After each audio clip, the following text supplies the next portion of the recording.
Hi hello నమస్తే welcome to our channel. So ప్రస్తుతం స్టూడియోలో మనతో పాటు ఉన్నారు సీనియర్ ఫైనాన్షియల్ అడ్వైజర్ జీవి సత్యనారాయణ గారు. నమస్కారం సత్యనారాయణ. నమస్తే. సో ఇప్పుడు చాలామంది అదర్ ఇన్కమ్ అనేది కూడా ఒకటి మంచి ఆప్షన్ అన్నట్టుగా చూస్ చేసుకుంటున్నారు. బట్ షేర్ మార్కెట్లో అది ఎంతవరకు కరెక్ట్, దాన్ని ఎలా చూడాలి, అసలు దానివల్ల ఉపయోగాలు ఏంటి? జనరల్‌గా రెగ్యులర్ ఇన్కమ్, మామూలు ఇన్కమ్. అదర్ ఇన్కమ్ పేరులోనే ఉంది. అదర్ వేరే సెకండరీ అనుకోవచ్చు. ఆ! అయితే ఈ కంపెనీలన్నిటికీ ల్యాండ్ బ్యాంక్ ఉంటుంది. ల్యాండ్ ఎస్ఈజెడ్లు అంటారు. ఇప్పుడు స్టేట్ గవర్నమెంట్, ఇప్పుడు ఆంధ్రప్రదేశ్, తెలంగాణ, ఇప్పుడు మొన్న తెలంగాణ గవర్నమెంట్, ఇప్పుడు మోడీ గారు ఇట్లా బయటికి పోతుంటారు. ఇప్పుడు మొన్న రేవంత్ రెడ్డి గారు పోయిండు బయటికి, అంటే అమెరికా పోయి అక్కడి నుంచి ఫారిన్కి వెళ్ళి ఫారిన్ ఇన్వెస్టర్స్ని తీసుకురావాలి. కరెక్ట్. దాన్ని అప్పుడు ఏం చేస్తారు అంటే, ఒకప్పుడు గుజరాత్ మన మోడీ గారు ఉన్నప్పుడు చీఫ్ మినిస్టర్ ఉండేది. ప్రతి సంవత్సరం ఒక సమ్మిట్ పెడతారు. ఇండియాలో టాప్ మోస్ట్ ఇండస్ట్రియలిస్టులు ఎవరైతే ఉన్నారో వాళ్ళందరికీ ఒక గెట్ టుగెదర్ పెట్టి, మీరు పెయింట్స్ కావచ్చు, ఎనీ ఇండస్ట్రీ, మా స్టేట్లో మీరు ఇండస్ట్రీ పెట్టండి, మీకు ల్యాండ్ ఇస్తాం, వాటర్ ఇస్తాం, పవర్ ఇస్తాం, ట్యాక్స్ ఎగ్జంప్షన్ ఇస్తాం, మీరు ఇండస్ట్రీ పెట్టి మా స్టేట్లో ఉన్నటువంటి వాళ్ళకి ఉపాధి, నిరుద్యోగం లేకుండా, అంటే జీవనోపాధి, ఎంప్లాయ్మెంట్ ఇవ్వండి అని ఒక ఆప్షన్ పెడతారు. దాన్ని ఎస్ఈజెడ్ అంటాం, స్పెషల్ ఎకనామిక్ జోన్. సెజ్. ఈ ఎస్ఈజెడ్ తోటి ఏమవుతుంది, కొత్తగా గవర్నమెంట్ ఫామ్ కానీ ఫండ్స్ కావాలి, ఫారిన్ ఫండ్స్ కావాలి, ఇండస్ట్రీస్ రావాలి, మన వాళ్ళందరికీ ఉద్యోగం రావాలి, కొంత అమౌంట్ పూల్ అయి ఉండాలి. రైట్. అయితే గవర్నమెంట్ ల్యాండ్ ఉంటుంది. ఈ గవర్నమెంట్ ల్యాండ్ ఏం చేస్తారు, కొన్ని వందల వేల ఎకరాలు కంపెనీలకు అలాట్ చేస్తారు. ఫారిన్ కంపెనీలు ఎవరైతే ఇన్వెస్ట్ చేయాలి, రైట్. ఆ కంపెనీలకు ఇప్పుడు మైక్రోసాఫ్ట్ లేటెస్ట్గా అనమాట, మన వాళ్ళు అంతే ఇక్కడే ఇచ్చారు.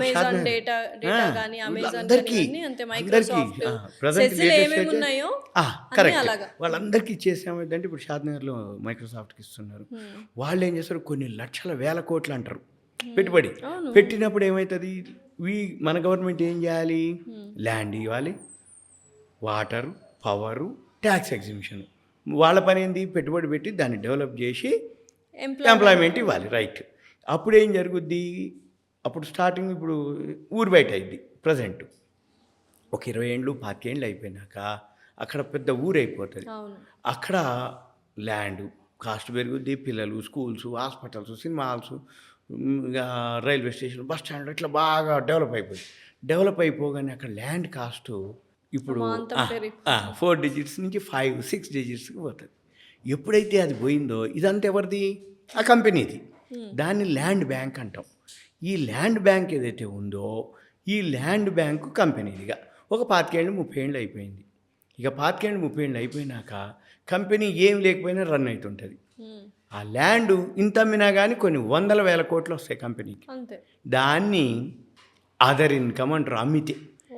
ఇప్పుడు లేటెస్ట్గా ఈ మధ్యకాలంలో బాంబే డైయింగ్ ఏమైంది, ముంబై వర్లీ సెంటర్లో ఉన్నటువంటి 5,000 కోట్ల పైన అమ్మింది. అంటే కొన్ని ఎకరాలు అట్లా మహీంద్రా, బాంబే డైయింగ్ ఇట్లా ఈ అమ్మినప్పుడు ఏమైంది, హైదరాబాద్లో అయితే మౌలాలీలో ఎర్ర ఎవరెడి మనం బ్యాటరీలు ఉంటాయి, వాళ్ళు అమ్మిండ్రు 100 కోట్లకి, 100 కోట్లు, 150, 200 కోట్లు. ఎకరం అమ్మితేనే కోట్లు వస్తాయి. వీళ్ళు ఏం చేస్తారు, అప్పుడు 2 ఎకరాలు, అప్పుడు 3 ఎకరాలు 100 కోట్లకి 200 కోట్లకి అమ్ముతుంటారు. బాంబే డైయింగ్ అయితే 5,000 కోట్ల పైన అమ్మింది. బాంబే డైయింగ్ చూస్తే ఎప్పుడు లాస్లోనే ఉంటుంది, మనకు తెలుస్తుంది. ఇప్పుడు ఉన్న మార్కెట్ కాంపిటీషన్ తోటి బాంబే డైయింగ్ షోరూమ్లు ఏం అమ్ముతాడు, దుప్పట్లోకి ఇప్పట్లో బెడ్షీట్లు తప్ప ఇంకా వేరే బిజినెస్ లేదు. కానీ ల్యాండ్ అమ్మితే వచ్చింది 5,300 కోట్లు. అవి ఎవరి పైసలు, బాంబే డైయింగ్ పైసలు.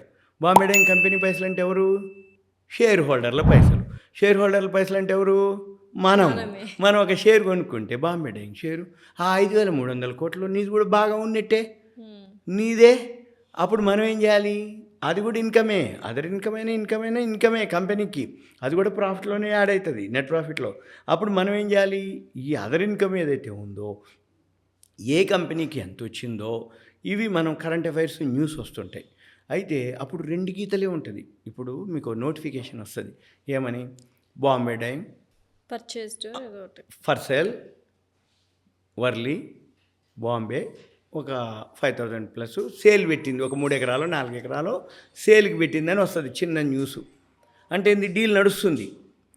తర్వాత ఎప్పుడో 5,000 కోట్లకు అమ్మినాం, 6,000 కోట్లకు అమ్మినాం, ఇంత అమ్మినాం అని ఇక తర్వాత టీవీలలో, ఛానల్స్లలో, పేపర్స్లో వస్తుంది. మళ్ళీ దీని తర్వాత ఏమవుతుంది, అమ్మగానే అయిపోదు. అమ్మిన తర్వాత అది క్వార్టర్లీ ఏదైతే profit and loss balance sheet ఉందో దాంట్లోకి యాడ్ అవుతుంది. ఎప్పుడైతే quarterly profit and loss balance షీట్లోకి యాడ్ అయిందో అప్పుడు వీళ్ళందరూ చూస్తారు. ఎవరు మామూలుగా ప్రాఫిట్ అండ్ లాస్ బ్యాలెన్స్ షీట్లు అనాలిసిస్ చేస్తారు, చూసినారు, అప్పుడు వాళ్ళు చూస్తారు. మనం ఏం చెప్తాం, అప్పటిదాకా ఉండక్కర్లే. ఎప్పుడైతే ఈ కరెంట్ అఫైర్స్ బాగా న్యూస్ ఫాలో అవుతారో, ఈ బాంబే డెంగు ల్యాండ్ అమ్ముతుందని మనకి ఎప్పుడైతే చిన్న న్యూస్ వచ్చిందో అప్పుడే షేరు పెరగటం మొదలు పెడుతుంది. మన పని ఏంటిది, 1-2 రోజులు ఉంటుంది ఫ్యాన్సీ, కొంచెం మళ్ళీ కాగానే ఒక దగ్గర ఆగిపోతుంది ఆ షేరు. మన పని ఏంటిదిగా, కొనుక్కొని పెట్టుకోవాలిగా. కొనుక్కొని పెట్టుకున్నాక తర్వాత ఎప్పుడో అమ్మాలి, రిజిస్ట్రేషన్ అవ్వాలి. ఇప్పుడు 5,300 కోట్లకు అమ్మినా అంటాడు, అమ్మంగానే రిజిస్ట్రేషన్ జరగదు. ఏమంటే ఆయన పైసలు ఇచ్చి లెక్క పెట్టి ఇయ్యడు. మళ్ళీ ఏం చేస్తాడు, ఓ 3 నెలలు 6 నెలలు టైం ఫ్రేమ్ ఉంటుంది, ఇన్స్టాల్మెంట్లు ఉంటాయి. మళ్ళీ ఈ టైం ఫ్రేమ్లో అగ్రిమెంట్ ప్రకారంగా 2-3 విడతలకి ఇస్తారు. ఈ పైసలన్నీ ఏం చేయాలి, యాడ్ చేయాలి, అంటే ప్రాఫిట్ అండ్ లాస్లోకి ఇన్స్టాల్మెంట్గా. ఇదంతా యాడ్ అయినప్పుడు షేర్ ప్రైస్ అమాంతం పెరుగుతుంది. మనం ఎప్పుడైతే ఆ న్యూస్ వచ్చిందో అప్పుడే కొనుక్కొని 2-3 నెలలు కనుక ఆగితే ఒక్కసారి పెరుగుతుంది. అది ఒకటి. ఈ అదర్ ఇన్కమ్ ఇది ఒకటే కాదు, ల్యాండే కాదు. సపోజ్ కొన్ని కోర్టు కేసులు ఉంటాయి. ఇప్పుడు కిరీ ఇండస్ట్రీస్ అని ఒక కంపెనీ ఉంది, KIRI, అది డైస్టఫ్ రంగుల కంపెనీ. అది సింగపూర్ ఒక కంపెనీ తోటి ఏదో ప్రాబ్లం వస్తే సింగపూర్ కోర్టులో కేసు ఫైల్ చేసింది ఈ కిరీ ఇండస్ట్రీస్. అయితే అక్కడ out of the court settle చేసుకుర్రు వాళ్ళు. అంటే వీళ్ళకే ఫేవరు. కోర్టు ఏమంది, ఈ డైస్టఫ్ వాళ్ళు ఏమండి మేము out of the court settle okay మీరు చేసుకోండి, అప్పటి వరకు కేసు ఉంటుంది, మీరు పైసలు ఇచ్చినాక నేను కేసు అంటుంది. అంటే వాడు విడతలకి ఇస్తుండే అనమాట ఇన్స్టాల్మెంట్లు. వాడు 1 ఇయర్ ఇవ్వచ్చు, 6 మంత్స్కి ఇవ్వచ్చు, 1.5 ఇయర్కి ఇవ్వచ్చు. ఇస్తున్న కొద్దీ ఎప్పుడో ఒక దగ్గర కేసు అయిపోద్ది, పెద్ద మొత్తం వస్తుంది. అది ఆ షేర్కి ఒక్కసారి దాన్ని మనము అదర్ ఇన్కమ్, రెగ్యులర్ ఇన్కమ్ కానిది అదర్ ఇన్కమ్. షేర్ మార్కెట్లో ఈ అదర్ ఇన్కమ్ అనేది మంచి పైసలు వస్తాయన్నమాట. అది కనుక మనం గుర్తుపట్టగలిగితే 1-2 దొరికినా కానీ, ఇప్పుడు ఈ మధ్యకాలంలో అయితే లాస్ట్ క్వార్టర్లో అయితే యాస్టర్ డిఎం అని ఉంది, ASTERDM, యాస్టర్ డిఎం. ఇప్పుడు కేర్ హాస్పిటల్ని వాళ్ళు కొనుక్కోవటం కూడా జరిగింది లేటెస్ట్గా. వాళ్ళకి అదర్ ఇన్కమ్ రావటం జరిగింది. మనం ఇవన్నీ కూడా ఆ స్క్రీనర్లో దొరుకుతాయి మనకి. స్క్రీనర్లోకి వెళ్ళి సర్చ్లోకి వెళ్ళి మనం ఆ ప్రాఫిట్ అండ్ లాస్ బ్యాలెన్స్ షీట్లోకి వెళ్తే అదర్ ఇన్కమ్ దొరుకుతుంది. దానికంటే కూడా ముందు మనము కరెంట్ అఫైర్స్ చేసుకోవాలి. ఈ కరెంట్ అఫైర్స్లోకి వెళ్ళినప్పుడు ఆ న్యూస్లోకి వెళ్ళి ఏ కంపెనీకి అదర్ ఇన్కమ్ వస్తుంది, ల్యాండ్ అమ్ముతుందా, కోర్టు కేసులు ఫైనల్ అవుతున్నాయా, లేకపోతే ఏదన్నా పేటెంట్ మీద కానీ ఎక్కడో ఒక దగ్గర అగ్రిమెంట్లు అవుతుంటాయి. ఇగో ఇవన్నీ వద్దబ్బా, నువ్వు నాకు అది చేయి, నేను నీకు ఇంత అమౌంట్ ఇస్తా అంటాడు.